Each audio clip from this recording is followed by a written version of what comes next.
میرے پاس 4 بندے آئے ہیں کہ ہم لوگ عمران خان کا یقین نہیں تھا, ہمیں عمران خان سے بات کروا دیں, ہم دوبارہ اس سے ٹکٹ لینا چاہتے ہیں. یہ میں عام بات بتا رہا, میرا کیا تعلق ہے, تم خود جا کے بات کرو.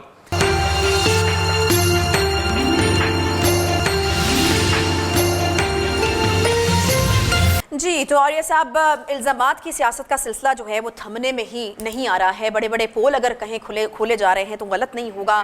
دوسری جانب فوج کی جانب سے بار بار کہا جا رہا ہے, پہلی بار نہیں ہے کہ ہم سن رہے ہیں کہ فوج کو سیاست میں مت گھسیٹا جائے, ہمارا کوئی تعلق نہیں ہے. یہ بار بار جو بیانات ہیں فوج کو دینے پڑ رہے ہیں. ایک بڑا خاص طور پہ ایک ٹیکنیک ہوتی ہے جس ٹیکنیک کو شاید ISPR کو ساتھ جاننا چاہیے. مثلا میری بات اگر 10 لاکھ لوگ سنتے ہیں اور ایک 2 لاکھ والی بات جو ہے بندہ جو کرتا ہے, تو میں اس کو ریپیٹ کرتا ہوں کہ تم نے ایسی بات کیوں کی, تو کتنے ہو گئے, 12 لاکھ. DG ISPR کو خاموش رہنا چاہیے. میں سچی بات, پہلا مسئلہ یہی تھا, کیونکہ ظاہر بات ہے زرداری صاحب نے بات کی, انہوں نے کہہ دیا کہ ختم ہو گیا, میں نے ایسے کہہ دیتے نوٹس نہیں لیا, ختم ہو گیا. سلسلہ آج سے نہیں, سلسلہ بڑے عرصے سے شروع ہوا ہے, اور یہ سلسلہ جو ہے یہ پہلا شروع ہوا تھا حسین حقانی سے.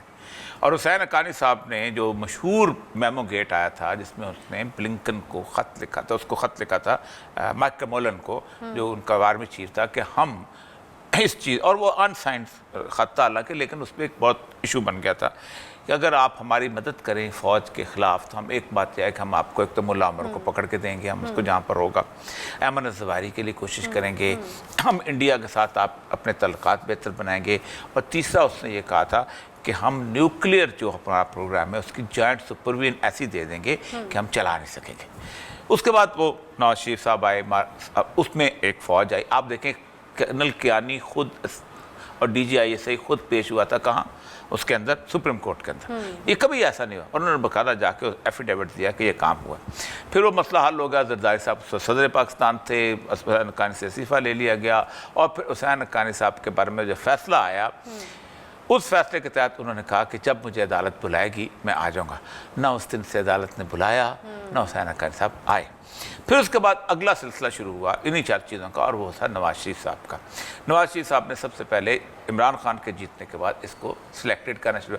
اب سلیکشن کون کرتا ہے, اللہ تعالیٰ تو نہیں کرتا, نہ کوئی ولی کرتا ہے, نہ کوئی اور کرتا ہے. سلیکشن کرنے والا کون تھا, ادارہ تھا, اسٹیبلشمنٹ تھی, اور سلیکشن کا, اور سب سے پہلے لفظ بولا تھا اسی بلاول بھٹو نے, سلیکٹڈ کا. اس کا مطلب یہ ہے کہ جو پوری کی پوری اسمبلی سلیکٹڈ تھی, اس میں سے ایک سلیکٹڈ نکلا, اور دوسرا سوئمبر کی رسم ہو گئی نا, اس دلہن کے نے اپنا ہار جو تھا اس دلہا سے نکال کے دوسرے دلہا کے گلے میں ڈال دیا, وہ دلہا گمراہ نہیں کرتا. تو اس کے اوپر پھر آپ کو یاد ہوگا کہ گجرانوالہ کا جو مشہور جلسے میں جو انہوں نے جنرل فیض کا بھی نام لیا, پھر اس کے بعد ان کا بھی نام لیا, کیا نام ہے, بھاجوا کا بھی نام لیا, پھر اب حالات بدلتے ہیں, سب کچھ ہوتا ہے. سچویشن یہ ہے کہ کیا یہ سارے کا سارا معاملہ اتنا اچانک ہے, کیا ختم ہو جائے گا, یہ اتنا اچانک ہے. ایک تو یہ ہے کہ آپ کا سیاست میں رول نہیں ہے, یہ مان لیا اس آئین پاکستان کے تحت, وہ بار بار ساتھ رکھتا ہوں, آج کل میں آئین کی کتاب ساتھ رکھتا ہوں, ٹھیک, اس کو وجہ ساتھ اس لیے رکھتا ہوں, لیکن تاریخ تو کچھ اور بتاتی ہے. ہاں, اب مثلا کیا آپ نے 3 دفعہ پاکستان کے اندر باقاعدہ مارشلہ نہیں لگایا, کیا صدر ایوب خان اچانک آ گیا تھا, اور پہلی بات یہ ہے کہ کیا صدر ایوب خان جو ہے خود آیا تھا. صدر ایوب خان کے بارے میں بار بار میں نے یہ کہانی بیان کی ہے کہ صدر ایوب خان کی ایک باقاعدہ امریکن نیوی نے انٹیلیجنس رپورٹ بنائی تھی, اس انٹیلیجنس رپورٹ کے تحت باقاعدہ اس کو وہاں سلیکٹ کیا گیا تھا. اور پھر جس وقت لیاقت علی خان صاحب واپس آئے ہیں تو انہوں نے سب سے پہلے پہلا کام یہ کیا تھا, اگلے مہینے یعنی جولائی میں واپس آئے ہیں, اور اگست کے اندر ان کو انہوں نے میجر جنرل سے پروموٹ کر دیا تھا لیفٹنٹ جنرل میں, صرف 18-19 دن پہلے اس کو کہا تم اگلا آئندہ آرمی چیف ہو, پھر 15 دن پروموٹ کیا, پھر 18 دن کے بعد اس کو فل جنرل بنا کے آرمی چیف لگا دیا. تو اس کے بعد جس وقت جنرل ضیاء الحق صاحب تشریف لائے ہیں, تو جنرل ضیاء الحق کے بارے میں ایک کانسپریسی تھیوری یہ بھی کہتی ہے کہ بھٹو کے خلاف جو ساری کی ساری موومنٹ بنی تھی, اور وہ اب تو اوپن ہو گیا ہوا نا, سائرس ویس کا خط اوپن ہو گیا ہوا ہے کہ اور کسنجر کی وہ دھمکی will make you need example, کہ تم نے ایک تو یہ ایک ایٹمی پروسیسنگ پلانٹ کے ساتھ تم نے وہ کیا, سمجھوتا کیا, اور پھر ڈاکٹر قدیر صاحب ہمارے دوست تھے, ہمیں خود بتایا کرتے تھے کہ بھٹو کو کس قسم کی دھمکیاں ملا کرتی تھی ایٹمی پروگرام کو جاری کرنے کے.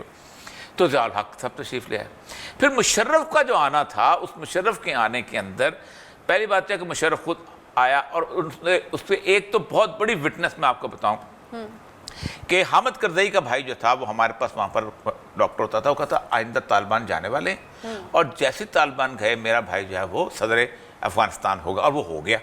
اور اس سے پہلے ایک آپ کو یاد ہوگا کہ بل کلنٹن کے زمانے کے اندر ایک اسامہ بن لادن کو مارنے کے لیے ایک میزائل فائر ہوا تھا, اور بڑی نیگوسیشن چل, سب کو پتا تھا کہ یہ کچھ ہونے والا ہے. اور 9/11 تو بہانہ بنا نا. اس کے بعد مشرف صاحب آئے, پھر مشرف کو نیگوشیٹ کر کے جب نواز شریف کو لے کے گئے تو کلنٹن کہتا ہے کہ جب کارگل کا انسیڈنٹ ہوا تو نواز شریف میرے پاس آیا, اس نے کہا مجھے مار دیں گے, مجھے بچاؤ. تو اس نے کہا اگر تمہیں مارا تو میں تمہیں بچاؤں گا. اور اس نے کہا میں نے پھر سعد حریری کو اور وہاں سے اور بیروت اور میں نے قطر کے امیر کو کہا کہ جاؤ اس کو بچا کے لے کے جاؤ, اور یہ اس کو وہاں سے سعودی عرب کے ساتھ ڈیل کروا کے.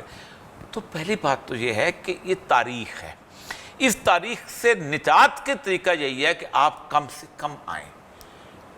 دیکھیں دنیا میں کوئی فوج جو ہے وہ لوگوں کے دلوں میں رہتی ہے, میڈیا میں نہیں رہتی.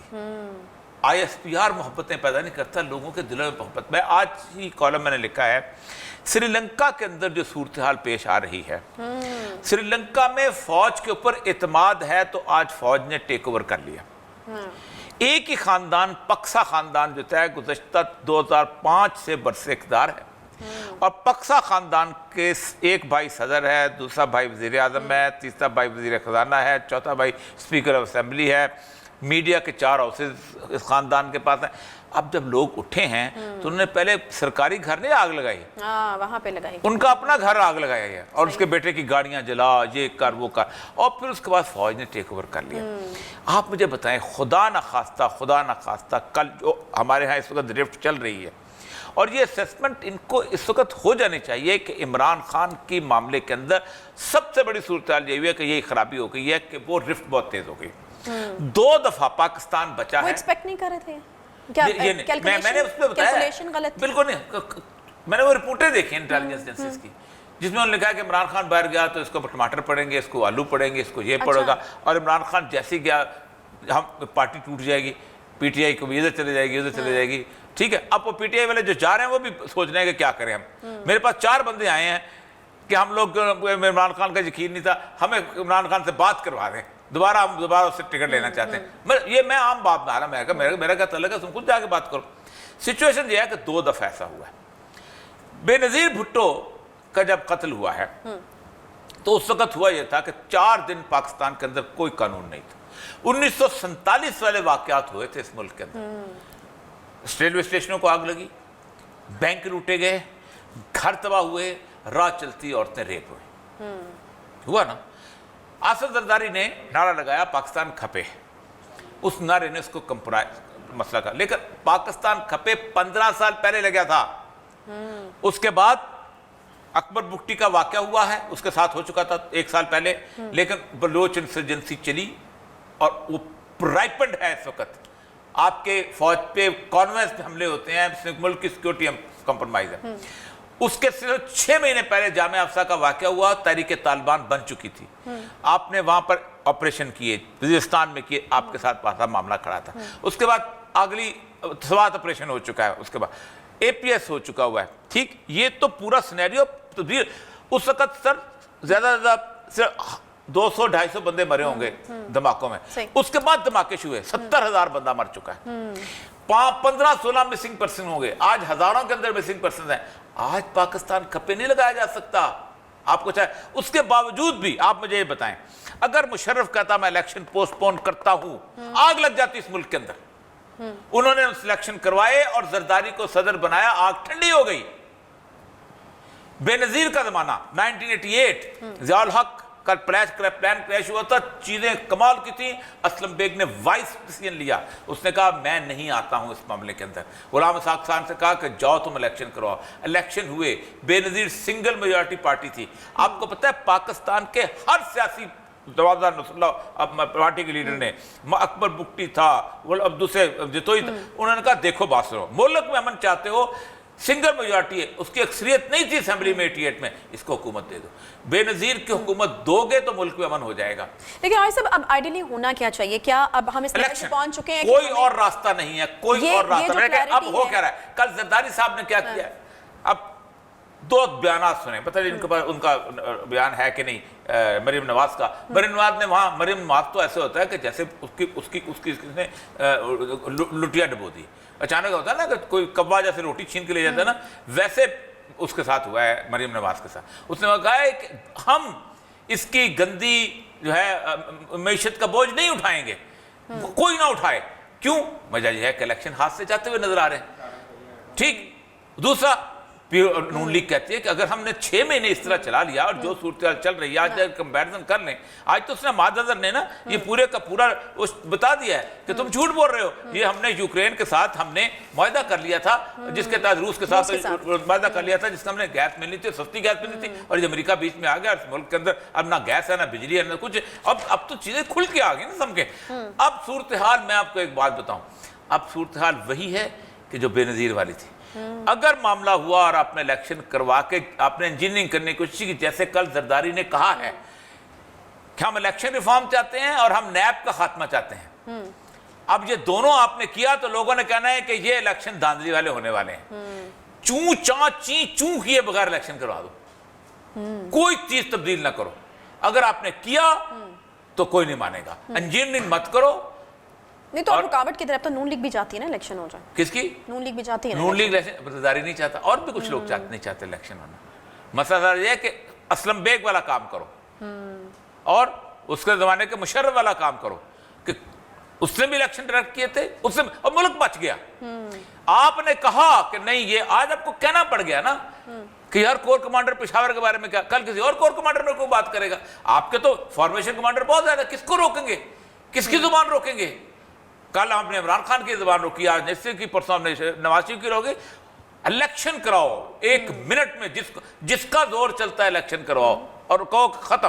یعنی آپ یہ کہہ رہے ہیں اور اگر آپ نے یہ مسئلے کا کہ الیکشن جو ہے الیکشن اور جس طرح کوئی مطمئن ہوتا ہے نا اس طرح کراؤ. صحیح. کسی کے باپ کا لاڈلا تو نہیں ہے چیف الیکشن کمیشنر بیٹھا، میرا تو سبارڈینیٹ رہا ہوا ہے، میرے تو جونیئر تھا افسر. ٹھیک ہے. 15 کامن تھا، میں 12ویں کامن کا تھا. میں جانتا ہوں اس کو، پاکستان کا بچہ جانتا ہے اس کے سارے کے سارے اس کی کیریئر کو. مسئلہ یہ ہے کہ آپ اگر قوم مطمئن ہوتی ہے کسی دوسرے کو لے آؤ. ٹھیک ہے جی. ایک بریک ہم لیں گے جی، اور بریک کے بعد واپس آئیں گے. کشمیر کے حوالے سے بھی ہمیں بات کرنی ہے، مقبوضہ کشمیر کی حدود بندیوں کے حوالے سے، اور کشمیری رہنما یاسین ملک کے حوالے سے کہا جا رہا ہے کہ فرد جرم ان کے اوپر عائد کر دی گئی ہے. ایک بریک کے بعد واپس آئیں گے، بات کریں گے، اسی پر ساتھ رہیے.